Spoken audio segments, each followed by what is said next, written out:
नमस्कार दोस्तों, स्वागत है आपका अपने चैनल प्रभात तिवारी स्टडी आईक्यू पे। दोस्तों, आज से आपकी हिंदी की कक्षाएं प्रारंभ हो गई हैं और हिंदी की कक्षाओं में सबसे पहला टॉपिक हमारा रहेगा हिंदी वर्णमाला का। पहला ही चैप्टर है दोस्तों, काफ़ी इंपॉर्टेंट है। यहाँ से काफ़ी क्वेश्चन बनते हैं, चाहे आप किसी भी एग्जाम की प्रिपरेशन कर रहे हैं, चाहे आपका यूपीएसआई हो, यूपी ट्रिपल एससी हो या यूपी चकबंदी लेखपाल हो। जहाँ कहीं भी दोस्तों हिंदी का जिक्र होता है, वर्णमाला से क्वेश्चन बनते हैं और काफ़ी क्वेश्चन बनते हैं। तो मैंने कोशिश की है इस वीडियो में आपके जितने से छोटे छोटे टॉपिक हों या फिर जितने से बड़े बड़े टॉपिक हों, मैं इस वीडियो में कवर कर लूँ। तो दोस्तों, जो टॉपिक मेरे ख्याल से अगर मैंने तो कुछ नहीं छोड़ा है, अगर कोई भी टॉपिक मिस हुआ है तो उसके लिए क्षमा चाहता हूँ। आप इस टॉपिक को हल करने के बाद प्रैक्टिस सेट कीजिएगा, मुझे यकीन है कि आपका वर्णमाला का पूरा टॉपिक क्लियर हो जाएगा। तो चलिए वीडियो को शुरू करते हैं। जो लोग चैनल पर नए हैं उनसे रिक्वेस्ट है कि चैनल को सब्सक्राइब कर दीजिएगा और बेल आइकन को जरूर प्रेस कर दीजिएगा, जिससे आने वाली हर वीडियो का नोटिफिकेशन आप तक समय समय तक पहुंचता रहे। तो सबसे पहले हमारा टॉपिक है हिंदी वर्णमाला का। तो हिंदी वर्णमाला में हम वर्णमाला को जानते हैं। वर्णमाला की एक छोटी सी परिभाषा है दोस्तों, ये है कि वर्णों का एक व्यवस्थित क्रम, वर्णों का एक व्यवस्थित क्रम आपका वर्णमाला कहलाता है। और हिंदी वर्णमाला में कुल वर्णों की संख्या पूछे तो कुल वर्णों की संख्या आपकी 52 होती है। यहाँ पे आया है वर्ण, अक्षर या ध्वनि। काफ़ी बार ये क्वेश्चन बना है छोटी परीक्षाओं में कि हिंदी भाषा की सबसे छोटी इकाई क्या है। तो हिंदी भाषा की सबसे छोटी इकाई है वर्ण, अक्षर या ध्वनि। तीनों एक ही हैं, इनको आप वर्ण भी कह सकते हैं, अक्षर भी कह सकते हैं या फिर इसको ध्वनि भी कह सकते हैं। ध्वनि क्या है? ये मौखिक रूप है। वर्ण क्या है? और ये लिखित रूप है। ध्वनि का लिखित रूप वर्ण है और वर्ण का मौखिक रूप आपकी ध्वनि हो जाएगी। यहाँ पे अगला पॉइंट है दोस्तों, दिख रहा है लिपि क्या होता है। तो सबसे पहले आप जान लीजिए लिपि क्या होता है, हिंदी भाषा की लिपि क्या है और लिपि किस प्रकार होता है। तो मैं आपको लिपि की थोड़ी सी छोटी सी डिफिनेशन बता देता हूँ कि लिपि क्या होता है। दोस्तों, वर्णों को जिस क्रम में लिखा जाता है, जो स्ट्रक्चर या जो आकार प्रदान किया जाता है, वह आपका लिपि कहलाता है। जैसे आपने का को किस रूप में लिखा, तो यही रूप इसका दोस्तों लिपि कहलाता है। ये हिंदी का लिपि है और हिंदी भाषा की लिपि आपकी हो जाती है देवनागरी। ये भी क्वेश्चन काफ़ी बार बना है कि हिंदी भाषा की लिपि क्या है। तो हिंदी भाषा की लिपि आपकी हो जाएगी देवनागरी लिपि हो जाती है। क्वेश्चन ये भी बना है, इस बार इन तीन क्वेश्चन को आप याद रखिएगा, काफ़ी इंपॉर्टेंट है। हिंदी भाषा की लिपि क्या है? तो देवनागरी। और अंग्रेजी भाषा की लिपि क्या है? तो अंग्रेजी भाषा की लिपि आपकी रोमन लिपि है और रोमन लिपि में आपके 26 अक्षर होते हैं ए से जेड तक। पंजाबी भाषा की लिपि पूछे तो पंजाबी भाषा की लिपि आपकी हो जाती है गुरमुखी। काफ़ी इंपॉर्टेंट क्वेश्चन दोस्तों, ये काफ़ी बार रिपीट हुए हैं कि हिंदी भाषा की लिपि क्या है, पंजाबी भाषा की लिपि क्या है और आपकी अंग्रेजी भाषा की लिपि क्या है। आगे यहाँ पर दिया दोस्तों, मैंने आपको ऊपर बताया था कुल वर्णों की संख्या कितनी होती है हिंदी भाषा में। तो कुल वर्णों की संख्या तो मैंने आपको बता दिया है पहले ही, 52 होती है। वो कौन कौन से वर्ण हैं उसके बारे में आपको मैं यहाँ पे बताता हूँ। तो कुल वर्णों की संख्या 52 होती है, जिसमें से आपके 11 तो स्वर होते हैं। कौन कौन से वो स्वर होते हैं वो आगे बताऊंगा। आ से लेकर जो आपके आ ई उ ए ओ औ तक आपके स्वर होते हैं। अंग आ को इसमें मत इंक्लूड कीजिएगा, क्योंकि अंग आ दोस्तों वो आपके अयोग वाह हो जाते हैं। और मूल व्यंजन की बात करें तो मूल व्यंजन आपके 33 होते हैं, 33 मूल व्यंजन होते हैं। ये भी क्वेश्चन काफ़ी बार बना है कि हिंदी वर्णमाला में मूल व्यंजनों की संख्या कितनी है, तो 33 यानी 33 है। आगे संयुक्त व्यंजन कौन कौन से होते हैं, तो जब व्यंजन का टॉपिक कवर करूंगा तो वहाँ पे बताऊंगा कि आपके 4 संयुक्त व्यंजन कौन कौन से हैं। अभी के लिए आप इतना जान लीजिएगा कि स्वर कितने होते हैं 11, व्यंजन कितने होते हैं 33 और संयुक्त व्यंजन कितने होते हैं 4। उच्छिप्त व्यंजन कितने होते हैं, जिसको आप द्विगुण व्यंजन भी कहते हैं। तो उच्छिप्त या द्विगुण व्यंजन कह सकते हैं, 2 प्रकार के होते हैं। अगला है दोस्तों आपका अयोगवाह। अयोगवाह क्या है मैंने आपको बता दिया है, अंग आ। इसके बारे में दोस्तों आगे भी डिस्कस करूंगा। तो अभी के लिए जान लीजिए कि अयोगवाह की संख्या 2 होती है। तो कुल वर्णमाला में जो वर्णों का संख्या होती है, यहाँ पे मैंने आपको बता ही दिया है, 11 स्वर, 33 व्यंजन, संयुक्त 4 संयुक्त व्यंजन, 2 उच्छेद व्यंजन, 2 अयोगवाह। एक बार इसको रट लीजिए, ये काफ़ी इंपॉर्टेंट है। आपका छोटा से छोटा एक क्वेश्चन आपको 2 से 3 नंबर दिलवा सकता है। आगे चलते हैं दोस्तों, हम डिस्कस करेंगे वर्णों को हम 3 भागों में डिवाइड कर सकते हैं। मैंने आपको पहले ही बताया है, इसको आप अक्षर कह सकते हैं, जो वर्ण है इसको आप अक्षर कह सकते हैं, वर्ण कह सकते हैं, या फिर आप इसको ध्वनि कह सकते हैं। ध्वनि दोस्तों ये मौखिक रूप है, वर्ण इसका लिखित रूप है। तो वर्णों को हम 3 भागों में डिवाइड करके पढ़ेंगे। सबसे पहला हमारा हो जाएगा स्वर, उसके बाद हमारा व्यंजन और उसके बाद अयोगवाह, तीनों के बारे में जानेंगे। आज का जो हमारा टॉपिक रहेगा स्वर के बारे में, लेकिन अभी व्यंजन की परिभाषा, अयोगवाह की परिभाषा और स्वर की परिभाषा तीनों को जान लेते हैं। सबसे पहले हम जानेंगे स्वर क्या होता है। तो स्वर की एक छोटी सी परिभाषा ये है कि जो वर्ण स्वतंत्र रूप से बोले जा सके, जिनको बोलने में किसी की सहायता ना ली जाती हो, वो आपके स्वर कहलाते हैं। जैसे आप आ को बोल कर देखिए, ये किसी की सहायता से नहीं बोले जाते, यह स्वतः ही बोले जाते हैं और इनको बोलने में व्यंजन से कम समय लगता है। जैसे आप आ को बोल कर देखिए आ, और का को बोल कर देखिए, व्यंजन में दोस्तों स्वर से ज़्यादा समय लगता है और स्वर को बोलने में बहुत ही कम समय लगता है। और दूसरी बात, ये स्वतंत्र रूप से बोले जाते हैं। अब यहाँ पे आया है दोस्तों आपका व्यंजन। व्यंजन क्या होता है? जिन्हें बोलने के लिए स्वरों की सहायता लेनी पड़ती है। यानी व्यंजन को जब आप बोलते हैं तो ये स्वर की सहायता से बोले जाते हैं। कितने लोग सोच रहे होंगे कि स्वर की सहायता से कैसे बोले जाते हैं व्यंजन, तो उनका भी डाउट क्लियर करना बहुत ज़रूरी है, क्योंकि मैं डाउट को क्लियर कर कर ही आगे बढ़ता हूँ।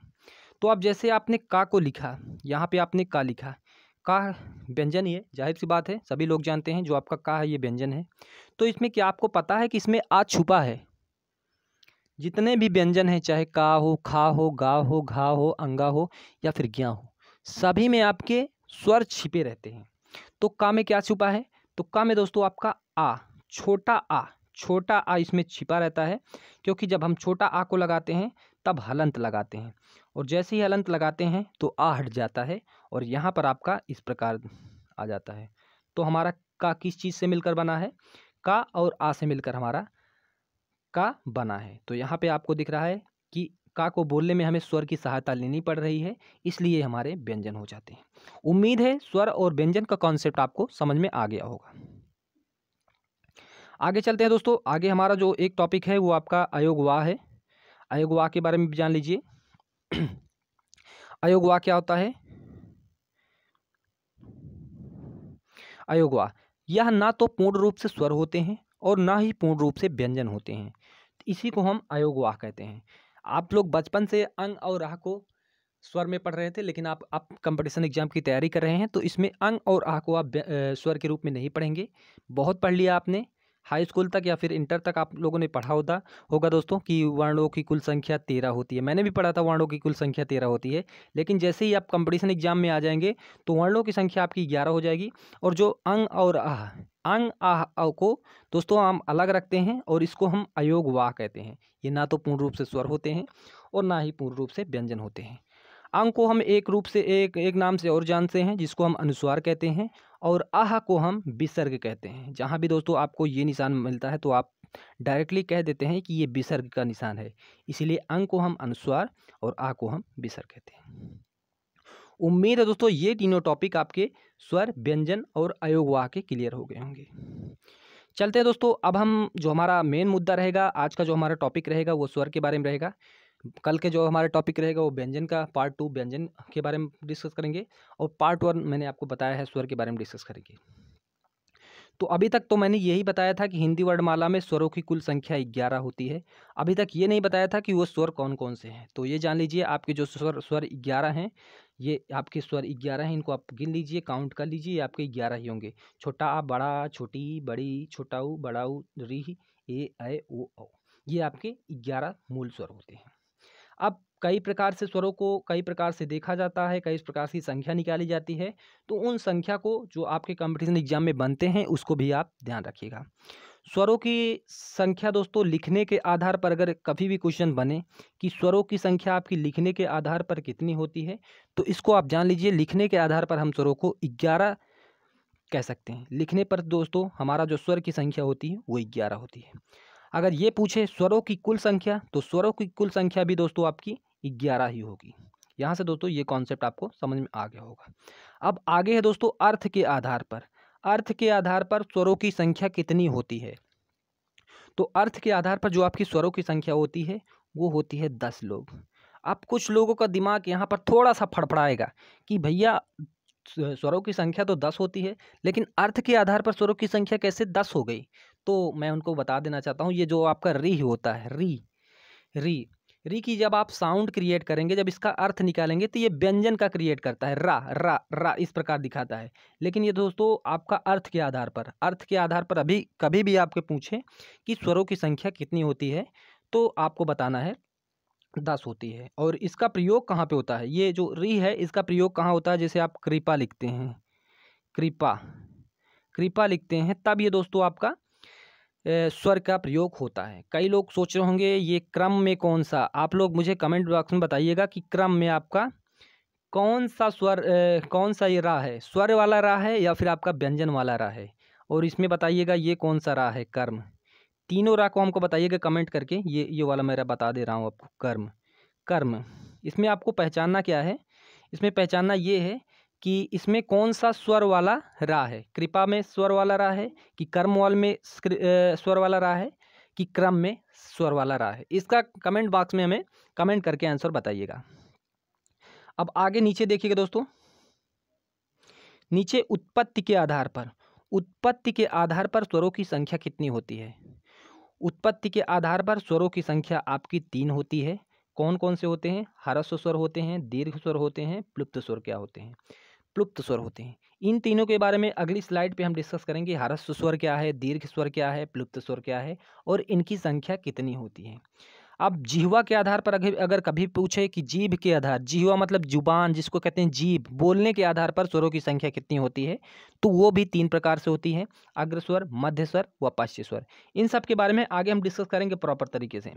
अब आगे है मुंह खुलने के आधार पर, जब आप मुंह को खोलकर बोलते हैं उसके आधार पर स्वरों की संख्या कितनी होती है, तो संवृत स्वर, अर्धसंवृत, विवृत और अर्धविवृत स्वर होते हैं। ये आपके 4 प्रकार के मुंह खुलने के आधार पर होते हैं।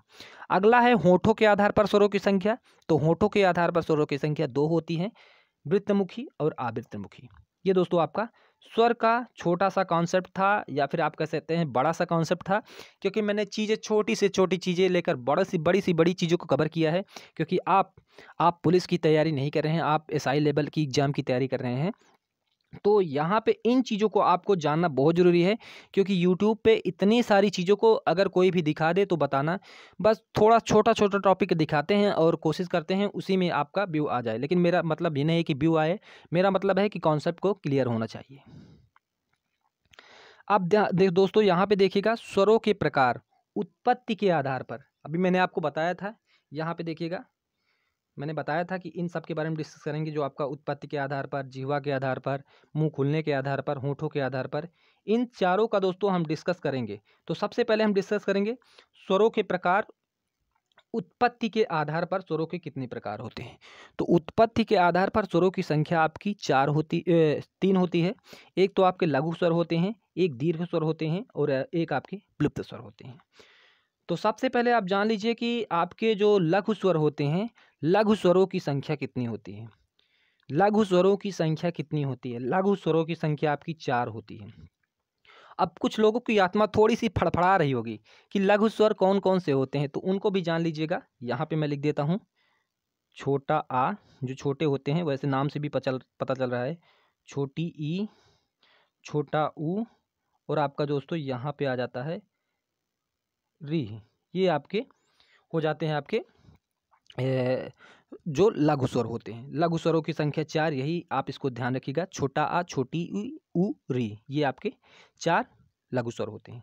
अगला दोस्तों आपका आ जाता है दीर्घ स्वर। दीर्घ स्वर क्या होते हैं दोस्तों, दीर्घ स्वर वे स्वर होते हैं जिनको बोलने में लघु स्वर से अधिक समय लगे। अब मैंने लघु स्वर की परिभाषा नहीं बताई, तो पहले स्वर की परिभाषा, क्षमा कीजिए, मैं लघु स्वर की परिभाषा बता देता हूँ।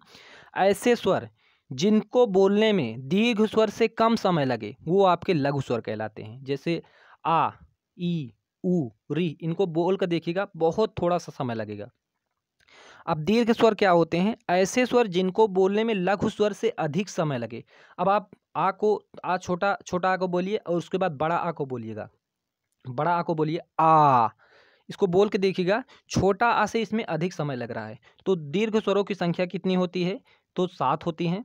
तो इसमें आपको याद क्या रखना है, लघु स्वर कितने होते हैं, 4। अब बाकी जो बच गए वो आपके दीर्घ स्वर हो जाएंगे। वो आपके कौन कौन से हैं, बड़ा आ हो गया, बड़ी ई हो गई, बड़ा ऊ हो गया, ए हो गए, आय हो गए, ऐसे दोस्तों आपके ओ औ तक हो जाएंगे आपके दीर्घ स्वर। दीर्घ स्वरों की संख्या पूछे तो दीर्घ स्वरों की संख्या कुल मिलाकर 7 होती है। लघु स्वरों की संख्या कुल मिलाकर 4 होती है। एक बच जाता है दोस्तों आपका प्लुप्त स्वर। प्लुप्त स्वर क्या होता है दोस्तों? वैसे ये कुछ नहीं होता, लेकिन आप इसको जान लीजिए। प्लुप्त स्वर ऐसे स्वर जिनको बोलने में लघु स्वर एवं दीर्घ स्वर से अधिक समय लगे। ऐसे स्वर जिनके बोलने में लघु स्वर से दुगना और दीर्घ स्वर से 2.5 गुना समय लगे, वो आपके प्लुप्त स्वर कहलाते हैं। जैसे आप ओम, ओम को बोल के देखिएगा, ओम, ओम को बोल के देखिएगा। ओम को बोलने में आपको लघु स्वर और दीर्घ स्वर से दुगना समय लगता है, इसीलिए दोस्तों हम इसको प्लुप्त स्वर कहते हैं। अब यहाँ पे दोस्तों दीर्घ स्वर के कितने भाग होते हैं? तो दीर्घ स्वर के भी आपके 2 भाग होते हैं। एक तो आपके मूल दीर्घ होते हैं और एक आपके संयुक्त स्वर होते हैं। मूल दीर्घ स्वर कौन कौन से हैं? मूल दीर्घ 3 ही होते हैं। जैसे आपका आ हो गया, बड़ा आ हो गया, बड़ी ई हो गई और आपके बड़ा ऊ हो गया। ये आपके मूल दीर्घ हैं। और बाकी बचे हुए दोस्तों आपके वो आपके संयुक्त स्वर हो जाएंगे। जैसे ए, आए, ओ, आओ, ये आपके हो जाएंगे, ये आपके दीर्घ स्वर संयुक्त स्वर हो जाएंगे। संयुक्त स्वरों की संख्या कितनी होती है? तो 4। और मूल दीर्घ स्वरों की संख्या कितनी होती है? तो ये आपके 3 हो जाएंगे। आगे यहाँ पे दिया दोस्तों जिह्वा के आधार पर स्वरों की संख्या कितनी होती है? तो जिह्वा के आधार पर आपके स्वरों की संख्या जो होती है वो आपकी 3 होती है। कौन कौन से होते हैं? अग्र स्वर, मध्य स्वर, पश्च स्वर। अब अग्र स्वर क्या होता है, इसकी भी छोटी सी डिफिनेशन है, इसको आप समझ लीजिएगा। अग्र स्वर वे स्वर होते हैं जीभ के जो अगले भाग से बोले जाते हैं, वो आपके अग्र स्वर होते हैं। अग्र स्वर आपके कौन से होते हैं? जो जीभ के अगले भाग से बोले जाते हैं। अब जीभ के अगले भाग से कौन बोले जाते हैं? जैसे आपका ई को बोल कर देखिएगा, ई, ए, आए। ये आपके दोस्तों आप बोल के देखिएगा, आपके जो जुबान का आगे वाला हिस्सा है, जीभ के आगे वाले हिस्से से ये आपके बोले जाते हैं। जैसे आपने ये बोला है, ये ई, ए, ऐ, इसको आप बोल कर देखिए, जीवान के एकदम अगले वाले हिस्से से बोला जाता है, तो ये आपका अग्र स्वर हो जाता है। अगला है मध्य स्वर, किसे कहते हैं? तो मध्य स्वर क्या है? जीभ के मध्य भाग से जो बोले जाते हैं वो आपके मध्य स्वर कहलाते हैं। और मध्य स्वर कौन कौन सा है? एक ही है मध्य स्वर, जिसको आ, छोटा आ कहते हैं। बाकी जो बच गया वो आपका पश्च स्वर है। और पश्च स्वर कितने हैं? पश्च स्वर आपके आ, उ, ओ, औ, ये आपके पीछे वाले जीभ के पिछले भाग से बोले जाते हैं, ये आपके पश्च स्वर होंगे। तो उम्मीद है दोस्तों स्वर का ये कॉन्सेप्ट समझ में आया होगा। बाकी अभी जो स्वर का कॉन्सेप्ट रह गया है वो अगले वीडियो में बताऊंगा कि आपका कंठ तालु क्या है, तालव्य क्या है, मूर्धा क्या है, इन सब के बारे में अगले वीडियो में डिस्कस करूंगा। तो अभी के लिए इतना ही। तो चैनल को थोड़ा